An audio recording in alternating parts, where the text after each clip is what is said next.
Há muito pouco na vida que vale a pena conquistar que não seja difícil. Aquelas coisas que são difíceis porque a maioria das pessoas não consegue fazer. É por isso que dizemos que são difíceis. Se você trabalhar nisso e conseguir continuar assim ao longo da sua vida, você está se destacando entre os outros ao seu redor pelo que conquistou. Aqueles que se elevam ao topo são aqueles que continuam resolvendo coisas difíceis. Leva-me à famosa citação de John Kennedy: escolhemos ir à Lua, não porque eles São fáceis, mas porque eles... O trabalho duro dissipa a ignorância.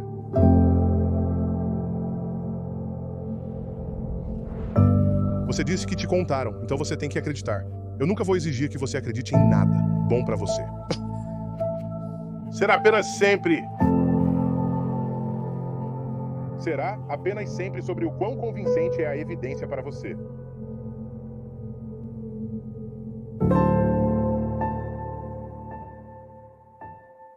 Se você tem fé religiosa, então o que quer que alguém diga sobre o mundo não importaria para você. Se isso importa para você, então é um tipo diferente de contrato que você está assumindo sobre a informação. E esse contrato poderia haver dados lá fora, que entrariam em conflito com sua filosofia religiosa, e então você teria que aceitá-los. Isso não é o que realmente acontece. Há uma pretensão de que os dados importam, e então eles os filtram, reinterpretam, ignoram partes dele, fatiam e picam, para que tudo se encaixe na filosofia religiosa. Então requer viseiras para fazer isso acontecer. Copérnico não conseguia abandonar a ideia de órbitas, que eram círculos perfeitos. Eles não conseguiam abandonar isso. Por que Deus projetaria um universo com uma forma que não fosse geometricamente perfeita? Então, mesmo Copérnico, colocando o Sol de volta no meio do universo conhecido, tinha órbitas circulares. E como as órbitas não são círculos, elas realmente diferiam das previsões no céu noturno. Então, isso era um problema na época. É como Copérnico, isso pode funcionar, mas ainda não se encaixa. Os epiciclos estão se saindo muito melhor. E então não foi imediatamente adotado, incluindo a resistência da igreja, é claro, porque a igreja não estava mais no centro. Nosso equivalente ao que acho que você está descrevendo é o impulso de tentar presumir que a natureza era perfeita e então explicá-la com tudo o que sabemos que é.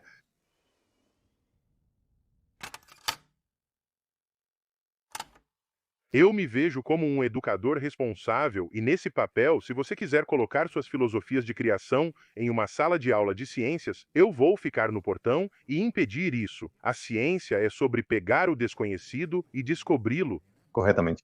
O design inteligente apresentado no julgamento de Dover e amplamente discutido, pega o que é desconhecido e então não tenta descobrir, diz que não podemos descobrir e atribui a uma inteligência superior. Fim da história. Não é ciência, portanto, não pertence à sala de aula de ciências. Se você quer colocá-lo em algum lugar, tudo bem, coloque-o na aula de filosofia, história ou religião, não é ciência. Você vai online e em uma pesquisa no Google você digita Deus, deuses adorados pelos humanos. Há um registro de todos os deuses já adorados pelos humanos na história da civilização. E simplesmente passa de tela em tela em tela em tela. Então, quando você diz você acredita em Deus, é qual Deus? É Zeus. É Poseidon? É o Deus judaico? É o Deus cristão? Porque o Deus judaico do Antigo Testamento está cheio de ira e castigos e punições, e seja lá qual for o verbo no passado, e assim também no Novo Testamento, que Deus é mais gentil, certo, mais legal, sim, sim, certo.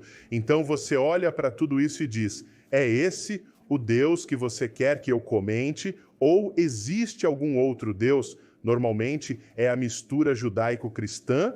Nesse contexto, eu diria que nos meus estudos do universo, eu valorizo as evidências. E eu não vejo evidências de qualquer tipo de inteligência ativa ou poder sobre qualquer coisa. Quanto mais eu olho para o universo, menos convencido eu estou de que há algo benevolente acontecendo. Então, se o seu conceito de criador é alguém que é todo-poderoso e todo bom, essa não é uma combinação incomum de poderes que você poderia descrever para um criador, todo-poderoso e todo bom. E eu olho para desastres que afligem a Terra e a vida na Terra. Vulcões, furacões, tornados, terremotos, doenças, pestilências, defeitos congênitos de nascimento. Você olha para esta lista de maneiras que a vida é tornada miserável na Terra por causas naturais. E eu apenas pergunto, como você lida com isso? Então os filósofos se levantaram e disseram, se existe um Deus, Deus ou não, é todo-poderoso ou não é todo bom.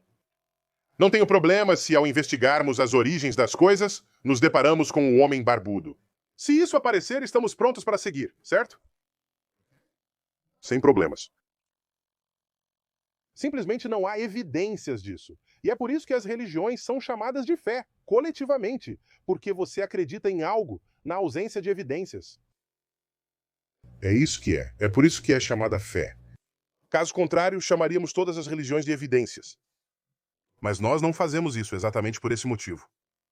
Então me são dadas as propriedades que todos descrevem como sendo expressas por um ser todo-poderoso nos deuses que eles adoram. Eu procuro isso no universo e não encontro. Então eu continuo não convencido. Mas se você tem alguma boa evidência, traga, ok? E então eu não começo com essa informação porque o que eu acredito deveria ser irrelevante para qualquer um. Não é sobre mim. É sobre o mundo real. Eu tenho que tentar usar sua lógica contra você, mas não definimos o que é bom e o que é ruim. Então vemos um tsunami dizimar um monte de pessoas e nós, como seres humanos, dizemos, uau, isso é ruim porque definimos o que é ruim. Talvez na mente de Deus, olhos, seja lá o que for, isso não é ruim. Bem, mas exceto que você definiu o que Deus é, nossa, uau, isso é, então por que você tem o poder de definir quem e o que Deus é, certo? Mas não tem o poder de definir o que é bom, e meu ponto é que simplesmente não sabemos tudo, nem de perto. Ah, claro. Então, portanto, se você vai dizer que Deus realmente é bom, e 1/4 de milhão de pessoas morrendo de um terremoto e um tsunami e outros desastres naturais, e presumivelmente Deus tem controle sobre isso e Deus é bom. Então, temos que dizer que Deus trabalha de maneiras misteriosas, certo? Lá está você, é isso. Mas as pessoas só dizem isso quando a compreensão delas sobre Deus falha. Quando é? Algo ruim não quando eles não conseguem entender. Eles dizem que Deus trabalha de maneiras misteriosas, mas de alguma forma, de outras maneiras, você entendeu, certo? O que você está dizendo é que isso é a obra de Deus, você está fazendo o trabalho de Deus. Deus quer que você faça isso. De alguma forma, você conhece os motivos de Deus de todas as outras maneiras. Quando 1/4 de milhão de pessoas é exterminado, Deus trabalha de maneiras misteriosas. Por que você sequer afirma ter acesso à mente de Deus em algum contexto e não...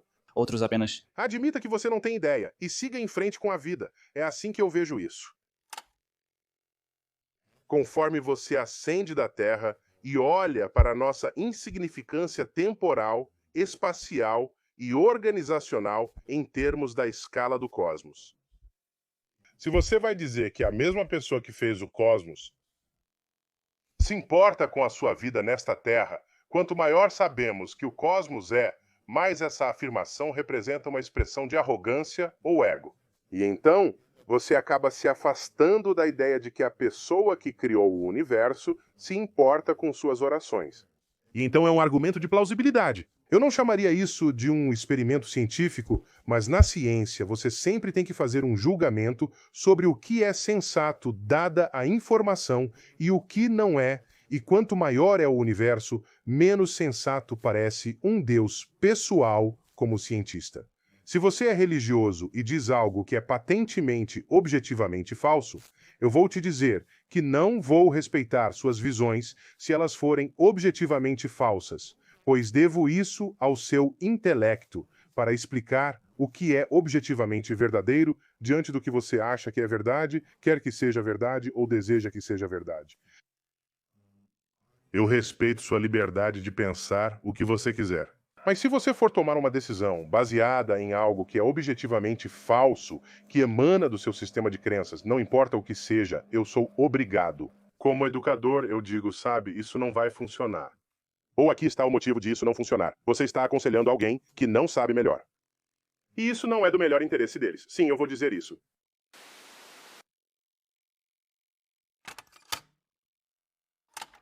Não é isso.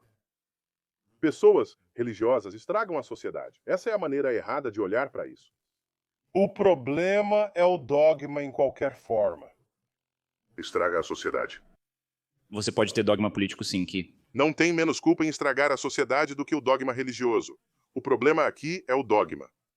Você luta contra o dogma e, se acontecer de estar sob o disfarce de religião, tudo bem, mas como um cientista ateu educado, se você vai sair por aí e lutar contra pessoas religiosas, você está realmente lutando contra o dogma onde as pessoas querem que você acredite em algo na ausência de evidências e tornar isso uma política, tornar isso um currículo educacional, fazer legislação baseada nisso, é aí que você tem problemas. E é aí que você não consegue. Ismo, é aí que você obtém o lisencoísmo. É aí que você obtém todos esses ismos que surgiram. Alguns deles até tinham uma certa patina de serem derivados academicamente, mas quando você realmente abre as cortinas, há uma invocação dogmática de regras estabelecidas por algum comitê de pessoas que decidem como eles querem que você pense sobre todos os vários tópicos.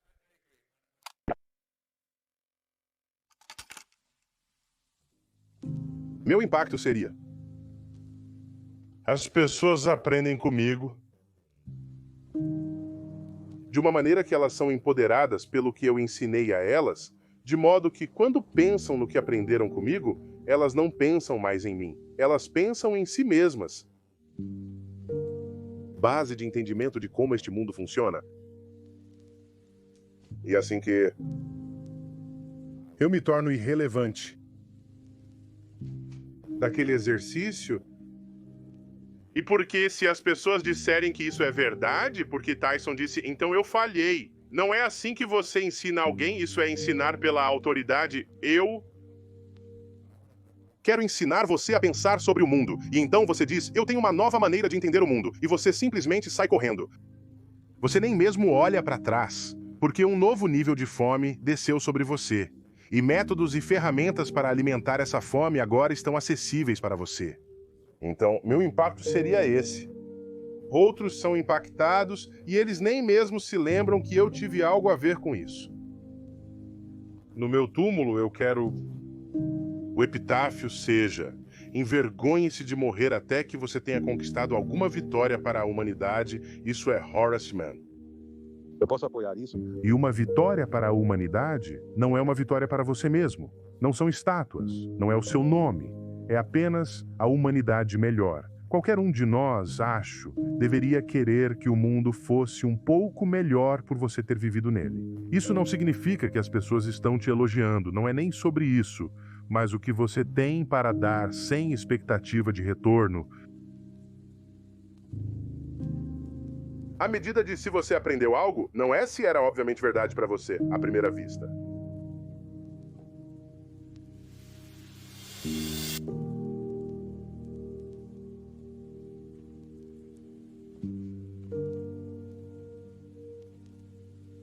Obrigado.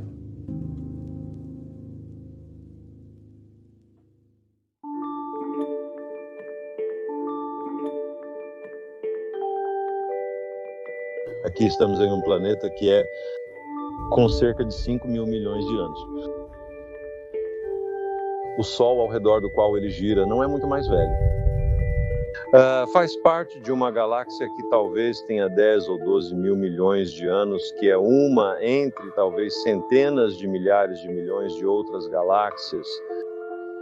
E nada disso, planetas, sóis, galáxias, estava presente na época do Big Bang. Na época do Big Bang havia energia, partículas elementares que lentamente evoluíram para o tipo de universo que conhecemos hoje. Somos o produto de uma grande sequência evolutiva, a evolução cósmica, da qual só ocasionalmente temos consciência. Uma das grandes realizações do Dr. Hawking é nos conectar melhor ao conhecimento dessa longa sequência evolutiva. Existem muitas hipóteses na ciência que estão erradas. Isso é perfeitamente correto. É a abertura para descobrir o que está certo. A ciência é um processo autocorretivo. Para serem aceitas, novas ideias devem sobreviver aos mais rigorosos padrões de evidência e escrutínio. A supressão de ideias desconfortáveis pode ser comum na religião ou na política, mas não é o caminho para o conhecimento, e não há lugar para isso no empreendimento da ciência.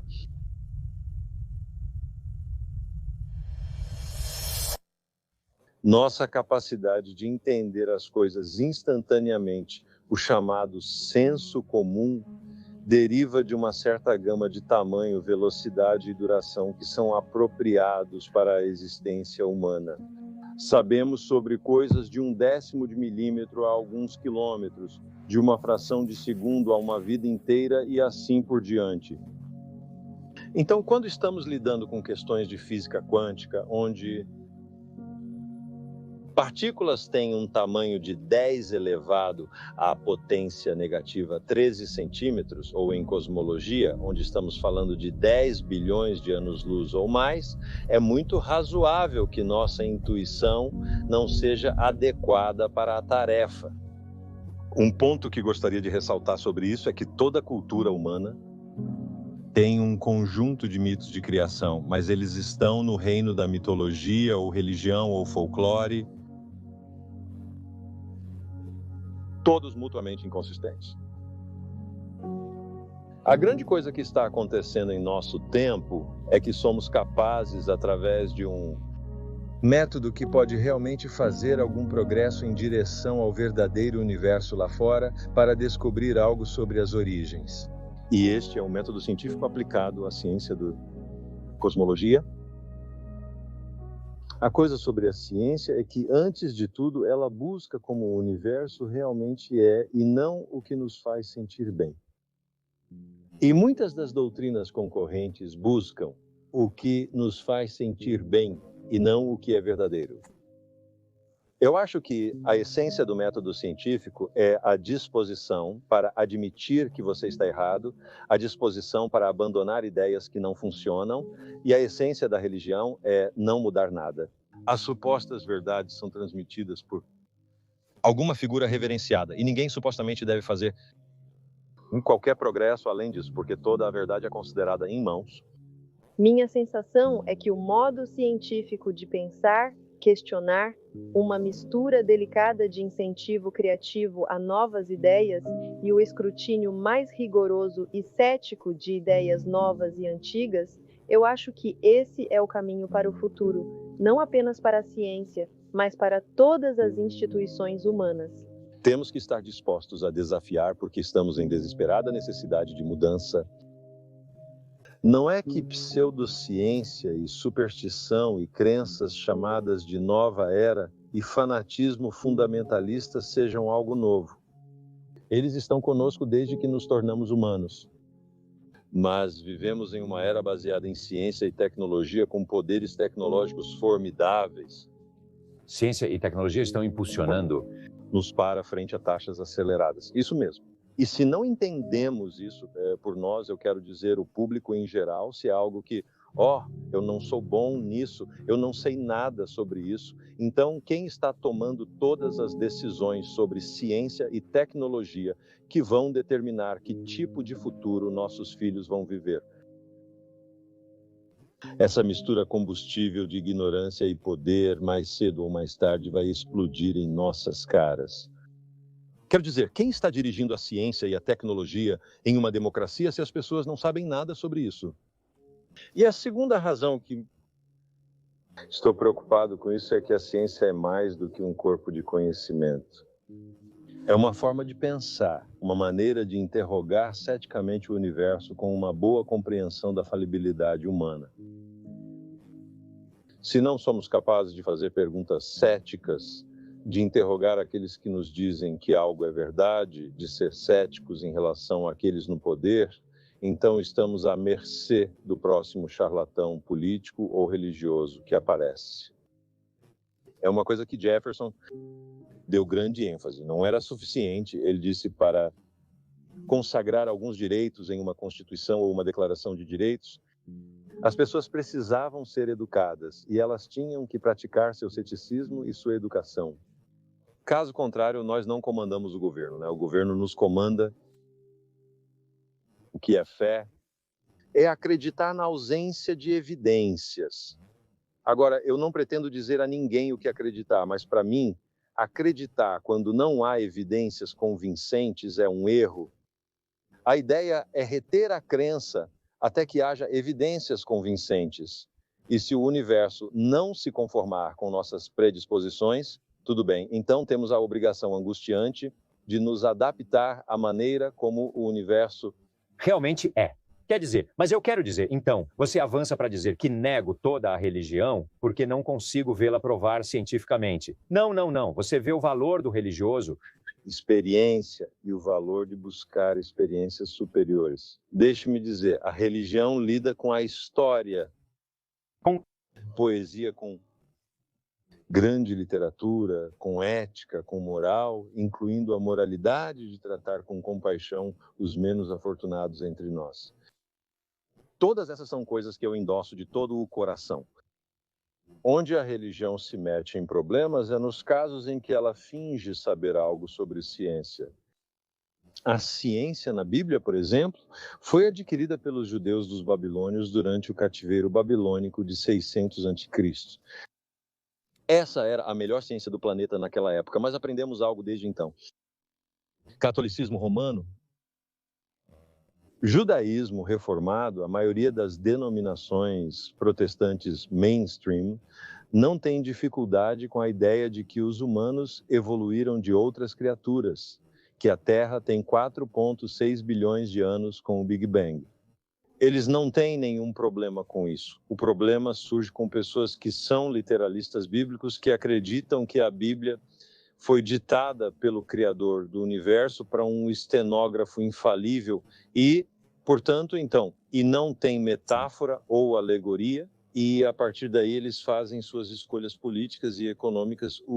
E escolhas sociais e científicas, e escolhas científicas e científicas, e esse é parte do seu problema com essa ideia. Exatamente. É que por razões erradas, tomamos decisões erradas sobre a ciência. Isso mesmo. Então, quem é mais humilde? O cientista que olha para o universo de mente aberta e aceita tudo o que o universo tem para nos ensinar? Ou alguém que diz que tudo neste livro deve ser considerado a verdade literal e não importa a falibilidade de todos os seres humanos envolvidos na escrita deste livro? Minha pergunta é, dada todas essas demissões, qual é a sua religião pessoal? Existe algum tipo de Deus para você? Tipo, existe um propósito dado que estamos apenas sentados neste ponto no meio deste mar de estrelas?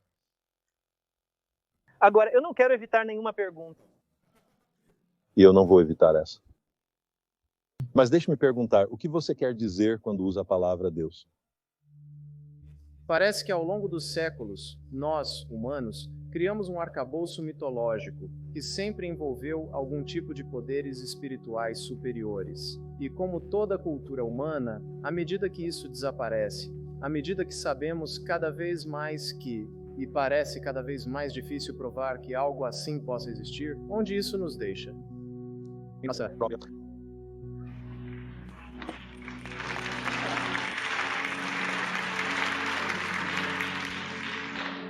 O que, na minha opinião, é muito mais responsável do que esperar que alguém nos salve de nós mesmos para que não tenhamos que fazer o nosso melhor para fazer isso nós mesmos.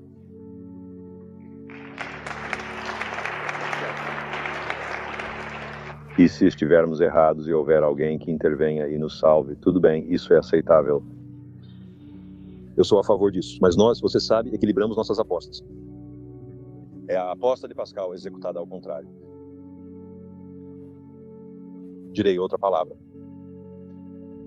A palavra Deus abrange uma enorme gama de diferentes ideias e você reconhece isso em... A maneira como você formulou a pergunta. Fugindo de um homem de pele clara e tamanho grande, com uma longa barba branca sentado em um trono no céu e contabilizando a queda de cada pardal, para o qual não há evidências em minha mente. Se alguém tiver alguma, eu certamente gostaria de vê-la. Para o tipo de Deus que Einstein ou Spinoza falavam, que é muito próximo da soma total das leis do universo, seria loucura negar que existem leis no universo, e se é isso que você quer chamar de Deus, então é claro que Deus existe. E existem todos os tipos de outras nuances. Há, por exemplo, o Deus deísta em que muitos dos pais fundadores deste país acreditavam, embora seja um segredo cujo nome não pode ser pronunciado. Em alguns círculos, um Roy Fainante, um rei que não faz nada, o Deus que cria o universo e depois se aposenta. E para quem rezar é meio sem sentido. Ele não está aqui, ele foi para outro lugar, ele tinha outras coisas para fazer. Agora, isso também é um Deus. Então, quando você diz, você acredita em Deus? Se eu disser sim ou se eu disser não, você não aprendeu absolutamente nada. Acho que estou pedindo para você definir o seu, se você tiver um. Mas por que usaríamos uma palavra tão ambígua, que significa tantas coisas diferentes? Isso te dá liberdade para definir como você escolher. Isso te dá liberdade para parecer concordar com alguém com quem você não concorda. Isso encobre as diferenças. Isso contribui para a lubrificação social. Mas não é um auxílio para a verdade, na minha opinião. Portanto, acredito que precisamos de uma linguagem muito mais incisiva quando fazemos essas perguntas. Perdi ambos os meus pais cerca de 12 ou 15 anos atrás e eu tinha um ótimo relacionamento com eles. Sinto muito a falta deles. E eu adoraria acreditar que os espíritos deles estão por aí em algum lugar e eu daria quase tudo para passar 5 minutos por ano com eles. Exigimos os padrões de evidência mais rigorosos, especialmente sobre o que é importante para nós. Então, se algum cara se aproxima de mim, um canalizador ou um médium, eu posso colocá-lo em contato com seus pais. Bem, porque eu quero tanto acreditar nisso, sei que tenho que buscar reservas adicionais de ceticismo, porque é provável que eu seja enganado e ainda mais que levem meu dinheiro.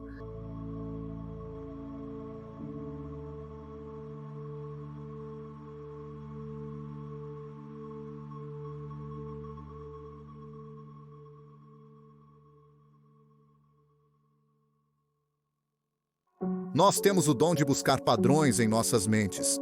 E vamos perseguir esse dom muitas vezes à nossa própria custa, mas com grande risco, e muitas vezes com grande engenhosidade que tem um lado positivo e um negativo. Isso geralmente significa que preferimos uma explicação sem sentido a nenhuma explicação, ou uma teoria da conspiração a nenhuma teoria. E a religião assume seu lugar em nossa evolução exatamente dessa maneira. É a primeira e pior explicação que conseguimos elaborar. É o melhor que conseguimos fazer quando não sabíamos que vivíamos em um planeta em resfriamento com grandes fissuras em sua crosta. Quando não sabíamos que existiam micro-organismos que tinham poder sobre nós, não tínhamos domínio sobre eles. Pelo contrário. Quando não sabíamos que vivíamos em um planeta esférico, não sabíamos que girávamos em torno de outros corpos esféricos, tudo era aterrorizante, novo, misterioso e muitas vezes letal.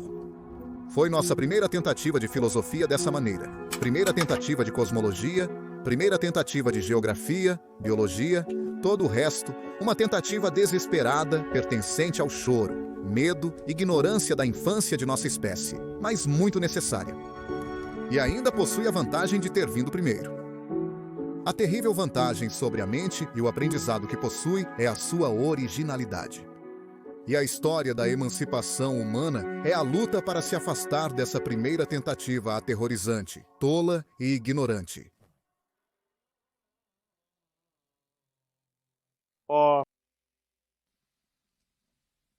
A espécie deixou a África há cerca de anos, provavelmente reduzida a cerca de 2 ou 3 mil pessoas, como resultado de uma terrível perturbação climática, provavelmente da Indonésia, provavelmente de um predecessor do Krakatoa. O que significa que estávamos tão perto de nos juntar aos 99,8% de todas as espécies que já viveram na superfície deste planeta que se tornaram extintas. Algum design, a propósito. Profusa criação de milhões e milhões e milhões de formas de vida, todas para serem exterminadas, sem sequer alguém restante para testemunhar sua existência anterior. Quase nos juntamos a esse grupo. Conseguimos sair disso bem a tempo. Suponha que só estamos por aqui há 75 mil anos. Monoteísmo, cristianismo, judaísmo, islã aparecem, o quê? Há 4 ou 5 mil anos no máximo. Então, se você me der minha suposição mais microscopicamente pequena da existência humana, por pelo menos 70 mil anos, o céu observa.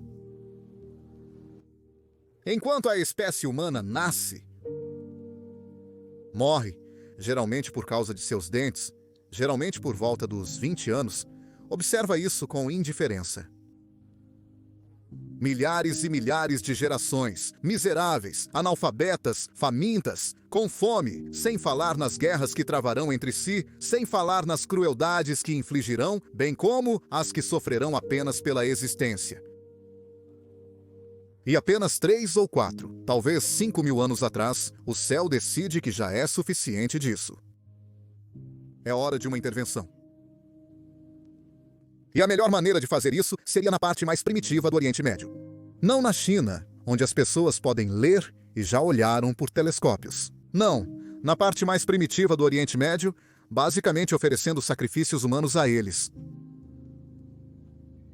Esta é uma doutrina que não pode ser acreditada por ninguém, que estudou algo científico, algo histórico, algo arqueológico, algo paleológico, algo biológico. Não pode ser acreditado por ninguém. Só pode ser acreditado por alguém que quer ser um brinquedo e um escravo de um poder totalitário e impiedoso. Não está escrito que eu não venho trazer a paz, mas uma espada. Certamente está. Não está escrito que aqueles que não me seguirem devem partir e ser lançados no fogo eterno. Não é uma observação muito gentil ou pacífica. Não é dito que se você não abandonar sua família, se não abandonar a economia, se não abandonar todos que te amam e tudo que você ama para se sacrificar por mim, você não é digno? Essas são declarações fortemente coercitivas e implicitamente autoritárias ou até mesmo totalitárias. E como Clive Staples Lewis corretamente diz, é uma das raras ocasiões em que concordo com ele. Ele disse que você não pode dizer que os sermões de Jesus de Nazaré estão corretos mesmo que você não aceite a base religiosa deles. Lewis corretamente diz que se você não aceita que este homem era o Filho de Deus, você terá que notar que muitas de suas declarações e sermões são ou maldosos ou insanos, ou ambos. É apenas na crença de que o mundo está muito perto de chegar ao fim e que ele mesmo tem o direito de reivindicar um papel messiânico, nesta conclusão que qualquer coisa pode fazer algum tipo de sentido. E todos aqui conhecem pelo menos alguns dos exemplos do que seria considerado perverso ou insano se as reivindicações messiânicas fossem consideradas questionáveis, o que elas foram. Eu mesmo sou um filho da Marinha. Sou de Portsmouth. E há uma história famosa sobre um jovem oficial passando por um exame rigoroso para passar para capitão, e ele é instruído a se imaginar em uma costa sotavento, com um vento muito forte empurrando-o em direção às rochas. Perguntam-lhe o que vai fazer, e ele diz, bem, colocar todas as velas e virar a estibordo com força no leme e no volante. Disse, mas o vento continua vindo, você ainda está sendo empurrado, o que vai fazer agora? É colocar mais vela e manter o volante bem baixo, longe do lado sotavento. E mas você ainda está sendo empurrado para essas rochas. Jovem, o que vai fazer agora é colocar mais vela e manter o leme, e o timão bem baixo no lado estibordo, e ele é interrompido. Onde você está conseguindo? Onde está conseguindo todas essas velas extras? E ele diz o mesmo lugar de onde você está tirando todo o seu vento extra. Quero alertá-los ao encerrar, senhoras e senhores, contra os perigos da tautologia. Se tudo que não pode ser explicado, tudo que é misterioso para nós, luminoso, digamos, ou transcendente, deve, portanto, ser atribuído à culpa ou ao crédito de um ser sobrenatural, então nada resta para ser explicado. Tudo é, em potencial, explicável. Não há problema para começar. Não há sentido neste argumento. Claro que não há mistério. Não há necessidade de cogitação. Não há necessidade de reflexão. Deve ser parte de um plano divino. E espero que você possa ver a falácia que se destaca dessa conclusão também. Lembro-me de ser perguntado por um dos meus filhos uma vez. Ele disse, bem, o que havia no Big Bang? E eu disse, bem, você tem que imaginar.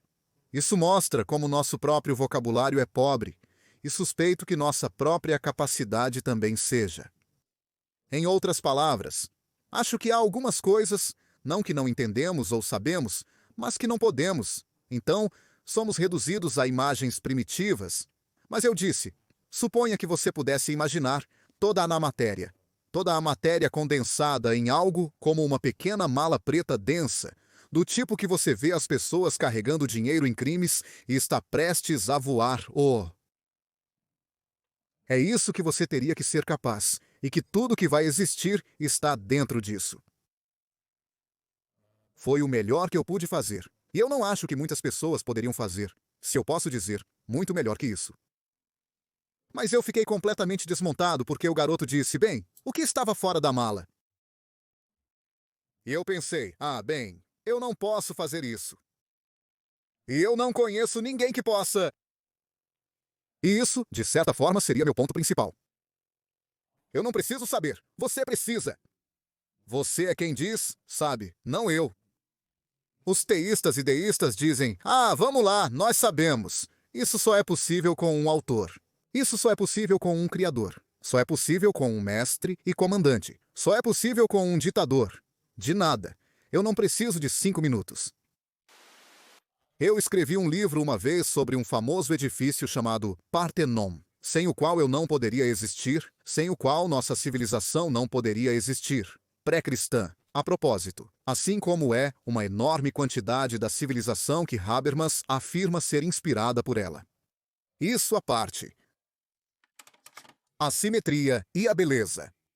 E a música congelada e poesia do Parthenon e do estilo grego são uma coisa indispensável.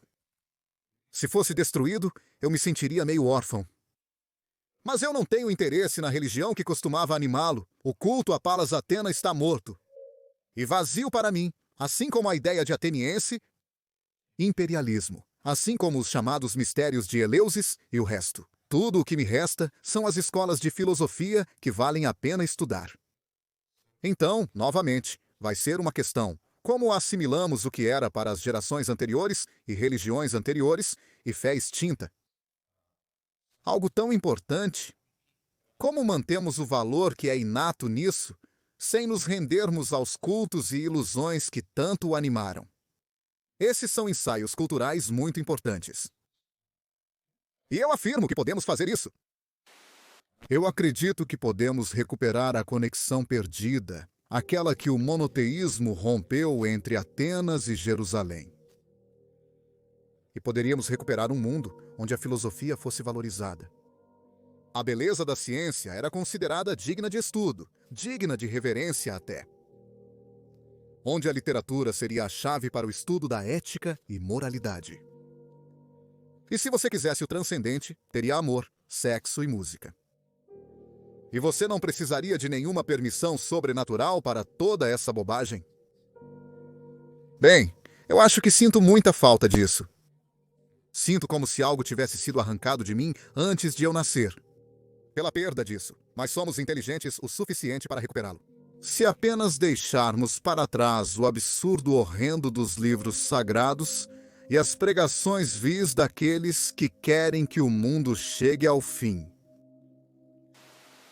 Se você acredita que existe um Criador que te fez de maneira especial e que te observa e supervisiona, e se importa com você, e quer que você se dê bem, e até quer que você sobreviva à morte, eu acho que tenho que dizer que, Acho que é uma proposição absurda, porque tenho que ser honesto, e uma irracional, e uma fútil, e uma sinistra, porque a ideia de querer um pai que nunca morre e não desiste é infantilizante. Mas suponha que você pense assim. Isso não deveria te fazer feliz? Isso não os deixa felizes. Isso não os melhora em nada. Eles não ficarão felizes até que eu também acredite. Então, o primeiro princípio é separar isso.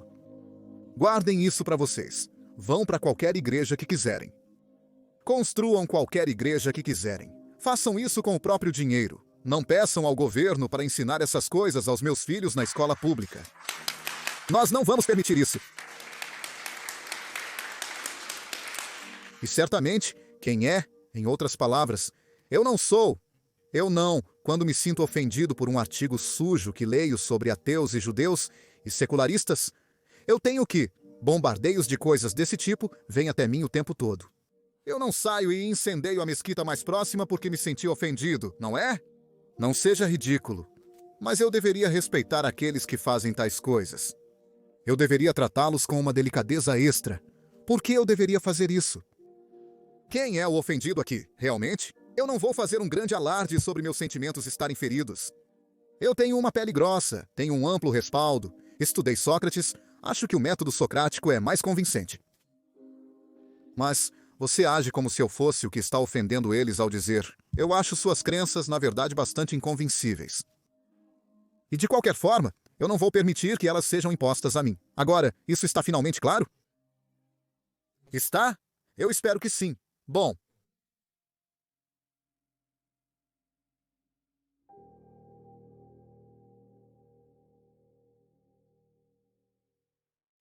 Eu só quero assegurar àqueles de vocês que são religiosos aqui que nosso objetivo não é ofendê-los nesta manhã, mas ainda assim retribuirei sua hospitalidade dizendo exatamente o que penso sobre religião. Agora, como alguém que passou os últimos 2 anos criticando a fé religiosa, me tornei bastante familiarizado com a forma como as pessoas de fé se levantam em defesa de Deus. Acontece que não existem 100 maneiras de fazer isso. Parece haver apenas 3. Ou você argumenta que uma religião específica é verdadeira, ou argumenta que a religião é útil, ou ataca o ateísmo como intolerante, elitista ou de alguma forma corrosivo dos valores humanos básicos. Agora, a única linha de argumentação que é relevante para este debate, ou de fato qualquer debate sobre a validade da religião, é um argumento de que a religião é verdadeira, ou melhor, que uma religião é verdadeira, porque, claro, todas não podem ser verdadeiras. Na verdade, nossos oponentes aqui representam 2 fés distintas e mutuamente incompatíveis. Jesus Cristo foi o Messias? O Rabino e Dinesh provavelmente não vão concordar nesse ponto. Como Bertrand Russell apontou há mais de 100 anos atrás, mesmo que soubéssemos que uma das religiões da Terra fosse verdadeira, perfeitamente verdadeira, dada a multiplicidade de fé, dada a sua incompatibilidade mútua, todos os crentes deveriam esperar a condenação puramente como uma questão de probabilidade. Agora, felizmente, não há absolutamente nenhuma evidência de que o inferno cristão exista. E eu acho que deveríamos olhar para as consequências de acreditar neste framework teísta neste mundo e quais seriam realmente essas bases morais. 9 milhões de crianças morrem todos os anos antes de completarem 5 anos de idade.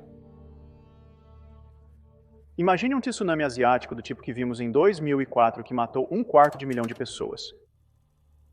Desses, a cada 10 dias, matando apenas crianças menores de 5 anos. São 24 mil crianças por dia, 1.000 por hora, cerca de 17 por minuto. Isso significa que antes que eu possa chegar ao final desta frase, é muito provável que algumas crianças já tenham morrido em terror e agonia. Pense nos pais dessas crianças.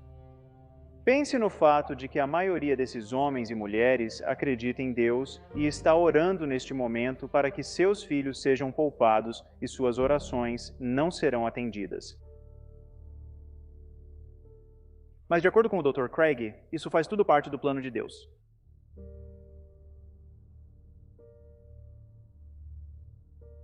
Qualquer Deus que permitiria que crianças aos milhões sofressem e morressem dessa maneira e seus pais chorassem dessa maneira, ou não pode fazer nada para ajudá-los, ou não se importa em fazê-lo. Ele é, portanto, ou impotente ou malévolo. E pior que isso, na visão do Dr. Craig, a maioria dessas pessoas, certamente, muitas dessas pessoas, irão para o inferno porque estão orando para o Deus errado. Pense nisso. Sem culpa alguma, eles nasceram na cultura errada, onde adquiriram a teologia errada e perderam a revelação. Existem 1,2 bilhões de pessoas na Índia neste momento. A maioria delas são hindus, portanto, a maioria delas são politeístas. No universo do Dr. Craig, não importa o quão boas essas pessoas sejam, elas estão condenadas. Se você está orando para o Deus macaco Hanuman, você está condenado. Você será torturado no inferno pela eternidade? Existe a menor evidência disso? Não, apenas diz isso em Marcos 9 e Mateus 13 e Apocalipse 14. Talvez você se lembre de O Senhor dos Anéis. Diz que quando os elfos morrem, eles vão para Valinor, mas eles podem renascer na Terra-média. Eu digo isso apenas como um ponto de comparação. Então Deus criou o isolamento cultural dos hindus, ok? Ele planejou a circunstância de suas mortes na ignorância da revelação e então ele criou a penalidade para essa ignorância, que é uma eternidade de tormento consciente no fogo. As crenças não são como roupas, ok? Conforto e utilidade e atração não podem ser nossos critérios conscientes para adotá-las. Para acreditar em uma proposição, você tem que acreditar que tem bons motivos para acreditar nela. E o efeito que essa crença terá em sua vida não pode estar entre esses motivos. E isso é o que significa estar ofuscado pelo viés. É por isso que temos expressões como pensamento otimista e autoengano. Acreditar realmente que existe um Deus também é acreditar que você está em alguma relação com a existência dele, de tal forma que, se ele não existisse, você não acreditaria nele. Como a suposta utilidade da religião se encaixa nesse esquema? Não se encaixa. Então vamos retornar a essa questão da verdade. É muito comum as pessoas dizerem que não há conflito entre religião e ciência porque elas se referem a assuntos diferentes. Isso é uma mentira. Religião e ciência fazem afirmações sobre como o mundo é. Elas fazem afirmações incompatíveis sobre a mesma realidade e fazem essas afirmações com base em padrões de evidência e modos de argumentação muito diferentes.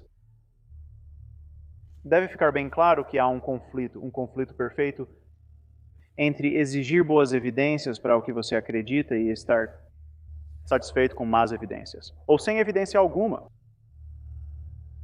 Então, a religião e a ciência estão em conflito, porque não há como desembaraçar as reivindicações de verdade religiosa e científica. A afirmação de que Jesus nasceu de uma virgem, por exemplo, é uma reivindicação central do cristianismo. É também uma afirmação sobre biologia. A afirmação de que ele ressuscitou dos mortos e retornará à Terra é uma reivindicação sobre a história. É uma reivindicação sobre a sobrevivência humana após a morte. É uma afirmação aparentemente sobre voo humano sem a ajuda da tecnologia.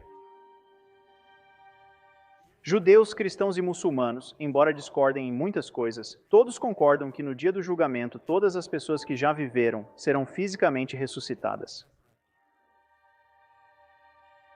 Quais leis científicas isso viola? É tentador dizer todas elas. Se as reivindicações básicas da religião forem verdadeiras, a ciência é tão cega para essa realidade subjacente e as leis da natureza são tão suscetíveis a modificações sobrenaturais que tornam toda a empresa da ciência ridícula. Se, por outro lado, as reivindicações básicas da religião forem falsas, a maioria das pessoas neste planeta está profundamente confusa sobre a natureza da realidade e assolada por esperanças e medos bastante irracionais. Muitas pessoas estão simplesmente desperdiçando suas vidas e espalhando ilusões, muitas vezes com resultados trágicos. Parece-me que nenhuma pessoa pensante pode ser indiferente entre os dois lados dessa dicotomia. Agora, muitas vezes se imagina que não crentes como eu devem ser, em princípio, fechados para a vida espiritual. Isso não é verdade. Você pode ter uma vida espiritual e ética profunda, sem mentir para si mesmo ou para seus filhos sobre a natureza da realidade, sem fingir saber coisas que você não sabe. Não há nada que impeça um não crente de experimentar êxtase e amor transcendente e arrebatamento e admiração. Na verdade, não há nada que impeça um não crente de entrar em uma caverna e praticar meditação por 1 ano como um verdadeiro místico. O que os não crentes não costumam fazer é fazer afirmações injustificadas e injustificáveis sobre a natureza do cosmos e sobre a origem divina de certos livros com base nessas experiências.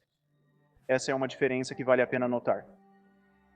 Então, quero sugerir a você que tudo o que é verdadeiro sobre nossa situação, ética e espiritualmente, pode ser descoberto agora e pode ser discutido em uma linguagem compatível com o nosso crescente entendimento científico do mundo e da mente humana, quaisquer descobertas a serem feitas sobre como maximizar o bem-estar humano podem ser discutidas em uma linguagem que não é uma afronta direta a tudo que aprendemos nos últimos 2000 anos, e se inscrever em uma das religiões da Idade do Ferro, como o cristianismo, judaísmo e islamismo, é fazer a afirmação tácita de que isso é impossível, que na verdade não há maneira de entender nossa situação usando as ferramentas de nosso entendimento moderno do mundo, que uma certa medida de superstição é necessária, uma certa medida de mitologia, que temos que mentir apenas isso. O ponto é, podemos colocar nossa confiança apenas na conversa humana. E a questão é, você quer colocá-la em uma conversa do século XXI, onde temos toda a literatura e aprendizado do mundo disponíveis para nós? Ou você quer colocá-la em uma conversa do primeiro século? Ou uma conversa do século VII, como preservada em um de nossos livros sagrados? E, por favor, note o duplo padrão que pessoas como o Dr. Craig usam para isentar Deus de todo esse mal. Ok, nos é dito que Deus é amoroso, gentil, justo e intrinsecamente bom, mas quando alguém como eu aponta a evidência bastante óbvia e convincente de que Deus é cruel e injusto porque ele visita sofrimento em pessoas inocentes de uma amplitude e escala que envergonhariam o psicopata mais ambicioso, ok, nos é dito que Deus é misterioso, ok, quem pode entender a vontade de Deus? E ainda assim, é precisamente essa compreensão meramente humana da vontade de Deus que os crentes usam para estabelecer sua bondade em primeiro lugar. Você sabe, algo bom acontece a um cristão. Ele sente algum êxtase enquanto ora, digamos, ou ele vê alguma mudança positiva em sua vida, e nos é dito que Deus é bom. Ok, mas quando dezenas de milhares de crianças são arrancadas dos braços de seus pais e afogadas, nos é dito que Deus é misterioso. É assim que você joga tênis sem a rede. E eu quero sugerir a você que não é apenas cansativo quando pessoas normalmente inteligentes falam dessa maneira, é moralmente repreensível. Vou apenas fazer uma pergunta à nossa audiência. Primeiro de tudo, se vocês poderiam levantar as mãos. Quantos de vocês acreditam em Deus? Ok, uma floresta de mãos. Então, Richard Dawkins, essas pessoas estão iludidas. Todos eles, sem exceção. Bem, eu temo que isso esteja correto, sim. Eu diria que é algo como o fenômeno do amigo imaginário que as crianças têm e que as conforta e as consola. Mas, na verdade, não há o menor vestígio de evidência de que qualquer tipo de ser sobrenatural exista. Então, lamento dizer, iludido sim, iludido. Como tantas pessoas podem estar erradas? Bem, houve um tempo em que todos acreditavam que o mundo era plano. Houve um tempo em que todos acreditavam que o Sol girava em torno da Terra. As pessoas, eles são muito frequentemente enganadas. E a propósito, é claro, houve um tempo em que as pessoas acreditavam em Zeus e Apolo e em outras partes do mundo acreditavam em Thor e Wotan. Pessoas que acreditavam em fadas e duendes. Acredito que todos nesta sala sabem como é não acreditar no Deus de alguma outra religião. Você sabe que se por acaso nasceu no Oriente Médio, provavelmente será muçulmano. E pessoas que nascem no Oriente Médio acreditam igualmente fervorosamente em seu Deus. Eles não podem estar ambos corretos. Existem tantos deuses diferentes em que as pessoas acreditaram ao longo da história. Então, no que as pessoas acreditam é... realmente um acidente de geografia. Exatamente, sim. Friedrich Nietzsche famosamente disse que Deus estava morto, e Sigmund Freud pode ser interpretado como tendo dito que Deus era pai. E eu acho que ambos provavelmente estão certos. O conceito de Deus é como tudo o mais em nosso vocabulário, feito pelo homem. É uma invenção dos seres humanos. A menos que você adote a visão de que Deus nos criou, no qual caso haveria muito a explicar por que fizemos tantos deuses. Nesse caso, parece ser muito mais provável que homens e mulheres fizeram muitos deuses do que qualquer Deus fez todos os homens e mulheres. E o resto da criação, e além de ser feito pelo homem, é feito pelo medo, é o desejo não expresso, ou parcialmente expresso, por um protetor, um pai, alguém que nunca te abandonará, alguém que pensará por você. Especialmente em questões de filosofia moral, em seu melhor, é isso. É um desejo de ser amado mais do que provavelmente merece. E no seu pior, é a parte subdesenvolvida da psique humana que precisa de totalitarismo, que quer adorar e que quer um chefe, que quer uma ditadura celestial. E essa é a parte que agora ameaça destruir nossa civilização secular. E então, você está absolutamente certo em começar onde começou. Costumava-se acreditar, quero dizer, o número de deuses agora é infinito, e um novo deus é criado quase todos os dias por algum culto ou outro, mas costumava ser assim. Havia uma crença de que os deuses estavam nas árvores, nas florestas, nas nascentes, no mar, nas nuvens, e assim por diante. Politeísmo de um tipo. Então, algo um pouco mais politeísta, como o Olimpo, onde havia pelo menos um local para o divino, mas era multifacetado, e então, o monoteísmo. Reduzindo a um, então, eu considero isso como um progresso, de certa forma, porque eles estão se aproximando da verdadeira figura o tempo todo. Porque não deveria haver algo como você disse, se não houvesse, então nós não estaríamos aqui. Mas a questão é, por que existe algo em vez de nada? A origem do algo, a origem do cosmos. Foi, eu suspeito, um evento extremamente simples. E eventos simples são muito simples de entender e explicar. Era uma vez, não faz muito tempo, alguns séculos atrás, a pergunta não teria sido por que há algo em vez de nada. A pergunta teria sido por que existe toda essa vida magnífica. Por que existem árvores? Por que existe grama? Por que existem pássaros? Por que existem humanos? Darwin respondeu a essa pergunta e desmontou completamente a resposta teísta para essa questão. Os teístas agora são levados de volta a essa pergunta muito mais simples. Por que existe algo em vez de nada? Todo o resto ou já foi explicado ou está bem encaminhado para ser explicado. Nos resta apenas uma pequena fresta onde se alega que Deus está se escondendo. Mas mesmo que você invoque um criador sobrenatural para explicar por que existe algo em vez de nada, você ainda não explicou absolutamente nada, porque você fica sem uma explicação para esse próprio Deus. A cada segundo que estamos falando, uma estrela do tamanho do nosso Sol, ou maior, se apaga, explode ou se apaga. Isso tem sido o caso a cada único segundo desde o primeiro momento do Big Bang. Muito, mas serão muitos sóis se apagando. Enquanto falamos. E há muita aniquilação, não é? Há muita destruição. É em uma escala que você poderia chamar quase de desperdício. No entanto, tem o resultado positivo de que todos somos constituídos desses materiais. Somos feitos de poeira estelar. Agora, eu acho que essa é uma ideia mais majestosa, maravilhosa e até mesmo bela do que, digamos, a ideia da sarça ardente. Um pouco mais impressionante, isso te dá mais para pensar. Eles são mutuamente exclusivos? São eles mutuamente exclusivos. Um tem... A virtude... estudável, o que o outro não tem. E eu realmente acho que a verificabilidade de algo é uma virtude de um tipo. Somos simplesmente seres materiais? Sim. Nós não temos corpos, nós somos corpos.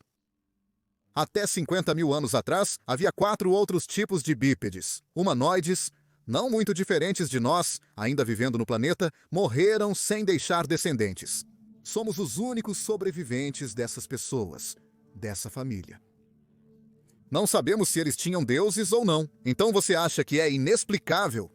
Nenhuma religião jamais inventada parece ter sabido que essas criaturas sequer existiam. Porque os religiosos são forçados a acreditar que o único evento realmente significativo que aconteceu na história humana aconteceu cerca de 3 mil anos atrás. Você acha que poderia haver uma frase que pudesse convencer, digamos, um criacionista a duvidar seriamente de sua teoria? Idealmente, se você pudesse convencer um crente em Deus a realmente duvidar de sua crença, mas isso é muito difícil.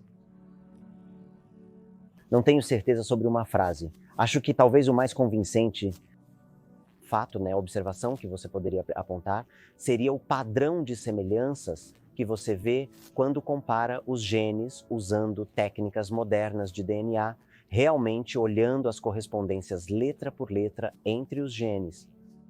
Compare os genes de qualquer par de animais que você quiser, par de animais, par de plantas, e então trace as semelhanças e elas caem em uma hierarquia perfeita, uma árvore genealógica perfeita.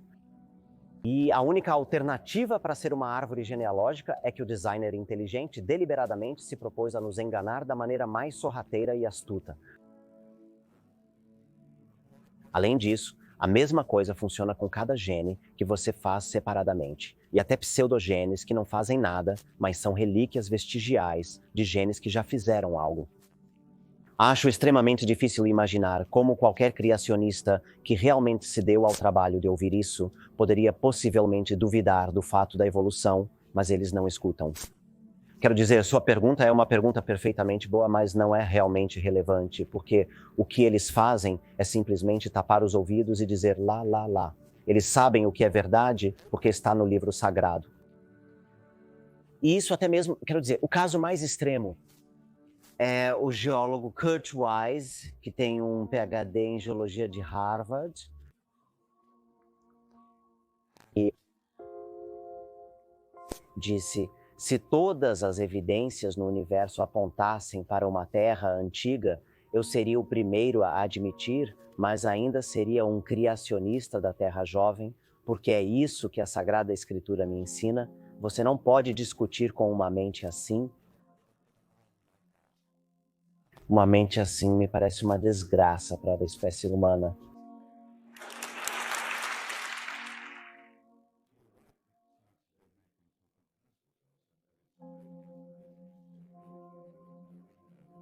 A teoria alemã de doença. Doenças não são maldições ou vinganças do céu. O mesmo vale para terremotos e assim por diante. As coisas que eles costumavam nos ensinar, e muitos ainda fazem, são bobagens.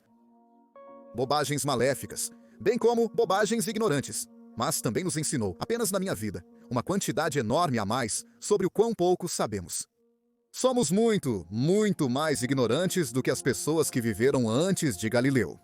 Nós apenas, porque agora temos uma ideia cada vez maior do fantástico expanse do desconhecido. É precisamente o momento em que devemos dizer que o ceticismo é o que é necessário. Investigação, debate, dúvida. Onde está a fé nisso? Qual é a utilidade da fé aí? Não tem utilidade alguma.